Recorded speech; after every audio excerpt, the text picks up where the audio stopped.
Assalamualaikum warahmatullahi wabarakatuh.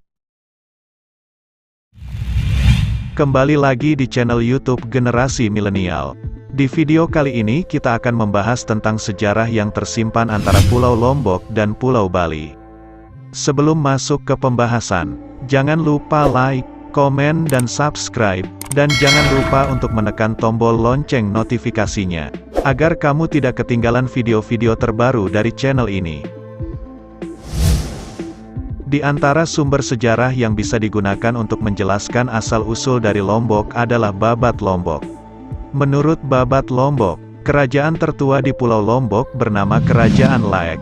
Tapi, sumber lain, yaitu Babat Suung menyatakan, bahwa kerajaan tertua di Lombok adalah Kerajaan Suung yang dibangun dan diperintah oleh Raja Betara Indra. Setelah kerajaan Suung ini surut, baru muncul kerajaan Lombok. Mana yang benar, Laek atau Suung? Semuanya masih dalam perdebatan. Secara selintas, urutan berdirinya kerajaan-kerajaan di daerah ini bisa dirunut sebagai berikut. Dengan catatan bahwa ini bukan satu-satunya versi yang berkembang. Pada awalnya, kerajaan yang berdiri adalah Laek. Diperkirakan, posisinya berada di Kecamatan Sambalia, Lombok Timur. Dalam perkembangannya, kemudian terjadi migrasi. Masyarakat Laek berpindah dan membangun sebuah kerajaan baru, yaitu Kerajaan Pamatan, di Aimel, Desa Sembalun sekarang. Lokasi desa ini berdekatan dengan Gunung Rinjani. Suatu ketika, Gunung Rinjani meletus, menghancurkan desa dan kerajaan yang berada di sekitarnya. Para penduduk menyebar menyelamatkan diri ke wilayah aman. Perpindahan tersebut menandai berakhirnya Kerajaan Pamatan. Setelah Pamatan berakhir, muncullah Kerajaan Suung yang didirikan oleh Batara Indra. Lokasi kerajaan ini terletak di daerah Perigi saat ini. Setelah Kerajaan Suung berakhir, barulah kemudian muncul Kerajaan Lombok. Seiring perjalanan sejarah, Kerajaan Lombok kemudian mengalami kehancuran akibat serangan tentara Majapahit pada tahun 1357 Masehi. Raden Maspahit, penguasa Kerajaan Lombok, melarikan diri ke dalam hutan. Ketika tentara Majapahit kembali ke Jawa, Raden Maspahit keluar dari hutan dan mendirikan kerajaan baru dengan nama Batu Parang. Dalam perkembangannya, kerajaan ini kemudian lebih dikenal dengan nama Selaparang. Berkaitan dengan Selaparang, kerajaan ini terbagi dalam dua periode. Pertama, periode Hindu yang berlangsung dari abad ke-13 Masehi, dan berakhir akibat ekspedisi kerajaan Majapahit pada tahun 1357 Masehi, dan kedua, periode Islam, berlangsung dari abad ke-16 Masehi, dan berakhir pada abad ke-18, 1740 m. Setelah ditaklukkan oleh pasukan gabungan kerajaan Karangasem, Bali dan Banjargetas, sebelum abad ke-16 Lombok berada dalam kekuasaan Majapahit. Dengan dikirimkannya Mahapatih Gajah Mada ke Lombok, pada akhir abad ke-16 sampai awal abad ke-17. Lombok banyak dipengaruhi oleh Jawa Islam melalui dakwah yang dilakukan oleh Sunan Giri. Juga dipengaruhi oleh Makassar. Hal ini yang menyebabkan perubahan agama di suku Sasak, yang sebelumnya Hindu menjadi Islam. Pada awal abad ke-18 Masehi, Lombok ditaklukkan oleh kerajaan Jel-Jel Bali.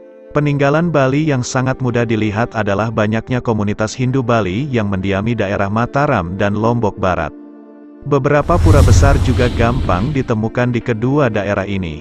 Lombok berhasil bebas dari pengaruh Jel-Jel setelah terjadinya pengusiran yang dilakukan Kerajaan Selapang, Lombok Timur, dengan dibantu oleh kerajaan yang ada di Sumbawa, pengaruh Makassar. Beberapa prajurit Sumbawa kabarnya banyak yang akhirnya menetap di Lombok Timur. Terbukti dengan adanya beberapa desa di tepi timur Laut Lombok Timur yang penduduknya mayoritas berbicara menggunakan bahasa Samawa. Uraian di atas setidaknya bisa menunjukkan bahwa kerajaan-kerajaan tersebut benar-benar ada, pernah berdiri, berkembang kemudian runtuh. Bagaimana informasi selanjutnya, seperti kehidupan sosial budaya masyarakat awam dan keluarga istana saat itu? Data sejarah yang ada belum banyak mengungkap fakta tersebut. Menurut Lalu Jelenga, Catatan sejarah yang lebih berarti mengenai kerajaan-kerajaan di Lombok dimulai dari masuknya ekspedisi Majapahit tahun 1343 Masehi. Di bawah pimpinan Empu Nala, ekspedisi Empu Nala ini dikirim oleh Gajah Mada sebagai bagian dari usahanya untuk mempersatukan seluruh Nusantara di bawah bendera Majapahit. Pada tahun 1352 Masehi, Gajah Mada datang ke Lombok untuk melihat sendiri perkembangan daerah taklukannya. Menurut Jelenga, ekspedisi Majapahit ini meninggalkan jejak kerajaan Jel-Jel di Bali. Sedangkan di Lombok, berdiri 4 kerajaan utama yang saling bersaudara, yaitu, Kerajaan Bayan di barat, Kerajaan Selaparang di timur, Kerajaan Langko di tengah, dan Kerajaan Pejanggik di selatan.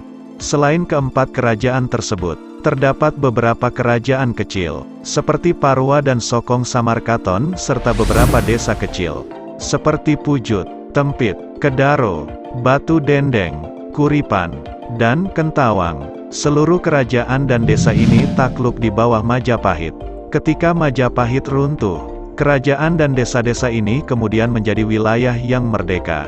Di antara kerajaan dan desa-desa di atas, yang paling terkemuka dan paling terkenal adalah Kerajaan Lombok yang berpusat di Labuhan Lombok. Pusat kerajaan ini terletak di Teluk Lombok yang strategis. Sangat indah dengan sumber air tawar yang banyak. Posisi strategis dan banyaknya sumber air menyebabkannya banyak dikunjungi pedagang dari berbagai negeri, seperti Palembang, Banten, Gresik, dan Sulawesi. Berkat perdagangan yang ramai, maka Kerajaan Lombok berkembang dengan cepat.